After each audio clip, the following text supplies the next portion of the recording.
I love coaching Johnny Mott because he was excited. Same as Faber. Coach, how's your day? How's everything going? Did you have a good day at work? They knew if I didn't have a great of a day at work that they needed to be on their P's and Q's. So, but Johnny Mott was, no, does anyone call, I call Johnny Mott. Does anyone call Johnny Mott by Johnny or Mott? Yeah. Both? Johnny Mott's just not one of them names that you call by fool. Like, you know, but Johnny Mott, last year as a 7th grader, really showed some flashes of what he was going to bring to the team as an 8th grader. I had him flipping back and forth between some quarterback a little bit, which he was uncomfortable with when we did it. Did some both sides of the wing backs, left and right. Played linebacker for us, and was another one of those guys that was setting the example on what needed to get done and had the heart to go along with it. Anytime there was a drill going on and no one wanted to hop in, Johnny Mott's like, Coach, I'll go. Coach, I'll go. Coach, I'll go. He didn't pull himself out of the game very frequently. He ran hard. He ran behind his blockers. He had great vision, great shiftiness left and right. Just a great, I mean, Johnny Mott's just a facts coach all the time. And I really appreciate you, Johnny, because you're an awesome kid. I mean, all these guys are, but you're an awesome kid, and it was really fun coaching someone that wanted to understand the offense the way that you wanted to understand the offense. The blocking, the way we're blocking things, the way we're approaching things, the way we're getting on the hip of the pulling lineman, things like that. You wanted to get better. You throw a really good football, and you were the first one that understood paying your debts. You understood paying your debts, and you wanted to pay your debts. You go, Coach, yeah, we got to pay our debts. Coach, yeah, we got to pay our debts. Coach, when are we paying our debts? And I appreciate someone that understands that is not just like something you have to do, but it's something you get to do to pay your debts, because it's a privilege to get to play football, and it was a privilege to be a part of this team. So, Johnny Mott, thank you.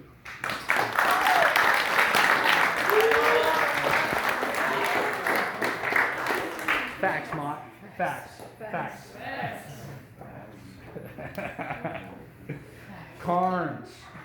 Carnes, hands down, best linebacker, inside linebacker in the all whatever teams. I would not have taken any other player to have play inside backer. The way he's here, and if there's a run going this way, he scrapes, doesn't get blocked, and goes and hits someone, was awesome. Because I did not teach him how to do that, he just did it. And quiet guy. I don't like that, but that's not. But he scrapes really well as a linebacker. I think that's where your football endeavors will take you, is playing inside linebacker, because that's some natural ability you got. But again, another kid that I could have moved along the entire offensive line. I try to have him play some running back, and that's just he's too nitty gritty to kind of be finessing with the football. But he always was a yes sir, no sir, asking the proper questions, not letting Patty Ice run his mouth in the huddle type of ordeal type of guy. Like, dude, shut up, coach is here. Dude, shut up, coach is here. That's Patty Ice, man. It just big rambles. But no, Carnes put in the work. He pays his debts, and then he makes other people pay for their debts. Because if I was playing football, I would not want to get tackled by Christian Carnes. There's sometimes you tackle someone, I go, no, thank you. So, Carnes, you are awesome. You are awesome on the line, awesome at linebacker. Thank you.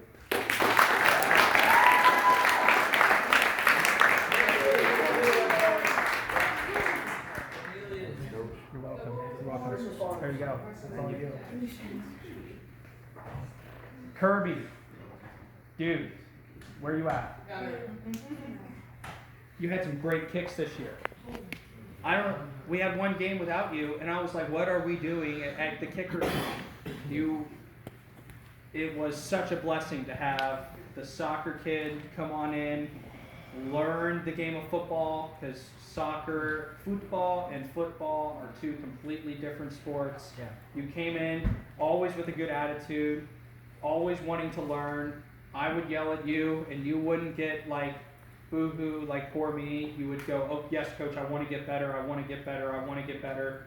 and you continue to get better. It wasn't always, progress isn't linear. It's not always up, but anytime you took a step back, you learned from that, and you continue to move forward. Another kid that moved around different positions, trying to just get his speed on the field, and came out, had never played football, and was a big part of this team. I mean, he had some punts for us that were awesome. I love punts. I love punts. A good punt, I will always celebrate. And so that's why I get excited when Kirby gets out of a good punt, and allows us to flip the field. Had some great kickoffs, hustles down the field. Had a couple kickoffs where he shouldn't have gotten the tackle, but still did, which I was proud of. And just an awesome kid. It was awesome working with you. I wish I could coach you again, because I hope you keep kicking, because you got precision. He's got the leg. I could tell him where to kick it, and he would kick it to that spot. And it's one thing to be able to kick it far, but it's another thing to be able to kick it to the correct spot every time in practice, especially at the end of the season. I came back from his head injury at V Pizza. Sorry, dude. He came back from his head injury at V Pizza and was kicking the ball just beautifully, and it was awesome. I love good special teams. So thank you, Kirby. I was talking to your dad, and I was like, I don't even know your first name. I know now, Caleb, but hey, good work. Thank you. You're welcome. Tyler is not here. Tyler, I was proud of Tyler because he did not give up.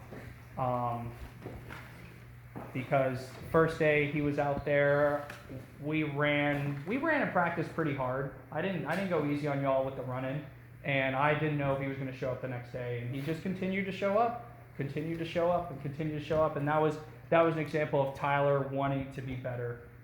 So I commemorate Tyler for that, because that was definitely that hit my heartstrings, just to know that some kid was still continuing to show up to be better. He got so much faster as a runner, believe it or not. Marshall's here. Marshall's right here in front. Marshall.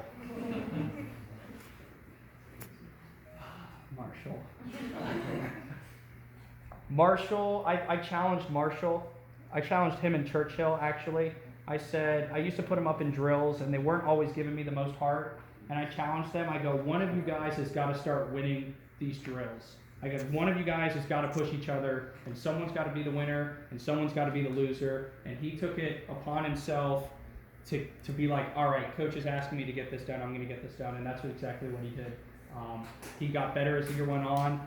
And my favorite part is he made a tackle in the Sebastian game, and everyone was so excited that Marshall made the tackle. I was like, that was Marshall that made it. I was freaking out on the sideline. I was so proud of him. Marshall, another kid that showed up to practice, wanting to get better every day, and continue to get better from where Marshall started as a guy that didn't really want to be physical with anyone at the line of scrimmage, to the end of the year where he's actually getting involved in the drill, pushing people back, showing that he's not just going to be moved left or right. I was extremely proud of the progress, and he showed a lot of heart, just consistently showing up every single day. So Marshall, thank you. I appreciate